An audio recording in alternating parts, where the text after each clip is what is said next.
आज से प्राइवेट अस्पताल में आयुष्मान कार्ड के जरिए इलाज बंद हो गया है, जिसका असर आम जनता पर देखने को मिल रहा है।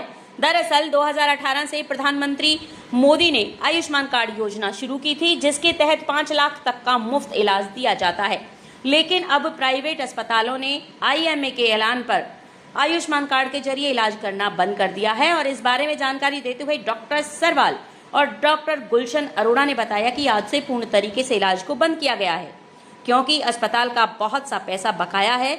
जबकि जब भी किसी मरीज का इलाज होता है तो अस्पताल को इस वक्त खर्चा जो भी होता है वो देना पड़ता है। जैसे ही अगर किसी को एनेस्थीसिया लगाया जाता है तो स्पेशलिस्ट को भी पेमेंट करनी होती है। इसके अलावा बिजली का बिल और भी कई खर्चे होते हैं, लेकिन काफ़ी समय बीत जाने के बावजूद उनको ये पैसा नहीं मिला है और अगली कॉल तक आयुष्मान कार्ड की सेवाएं बंद रहेंगी। आज दिनांक 7 अगस्त से हमने आईएमए की कॉल जो हरियाणा की कल रात जूम मीटिंग पे भी उन्होंने पुष्टि की है और गवर्नमेंट को भी उन्होंने 28 जुलाई से नोटिस दे दिया था कि 7 अगस्त से सारे हरियाणा में प्राइवेट हॉस्पिटल्स आयुष्मान कार्ड के ऊपर किसी पेशेंट का ट्रीटमेंट नहीं करेंगे। के पीछे देखो मेन कारण तो आर्थिक तंगी है जो हॉस्पिटल्स को उठानी पड़ रही है। पिछले 6 महीने से 5 महीने 4 महीने से 4-5 महीने से मतलब कोई पेमेंट लोगों की फंसी पड़ी है गवर्नमेंट के पास। ठीक है, 5-10% पेमेंट कर देते हैं, 5-10% कर दी, तो ऐसे में हॉस्पिटल चलाना हॉस्पिटल ओनर्स के लिए बड़ा मुश्किल हो गया। जैसे कि कोई सर्जरी का पेशेंट है, उसमें एनेस्थिस्ट को पेमेंट करनी पड़ती है, मेडिसिन की पेमेंट करनी पड़ती है।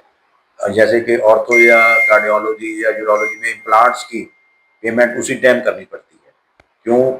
जो डीलर्स हैं वो ज़्यादा उधार करते नहीं हैं और ऐसे में स्टाफ की पेमेंट, बिजली का बिल, सारा कुछ हॉस्पिटल्स को चुकाना पड़ रहा है एट दिस पॉइंट। और जब ये स्कीम प्रधानमंत्री मोदी जी ने 2018 में लागू की थी, उस टाइम जब एमओयू हुआ था उसमें ये था भी जो पेमेंट आपको 15 दिन के बाद मिल जाएगी, मैक्सिमम 15-20 दिन के अंदर अंदर मिल जाएगी। और अगर उसके नहीं मिलती तो उसके अंदर पिनल इंटरेस्ट का भी प्रावधान था।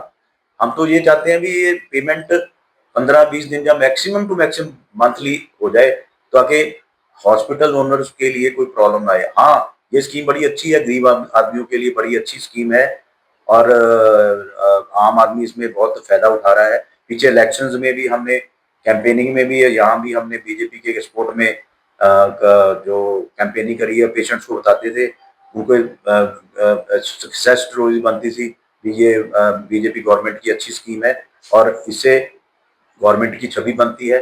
अगर ये गवर्नमेंट ऐसे मतलब पैसे नहीं देगी डॉक्टरों को, तो इसलिए डॉक्टरों को या इसके अंदर काम करना बड़ा मुश्किल हो रहा है।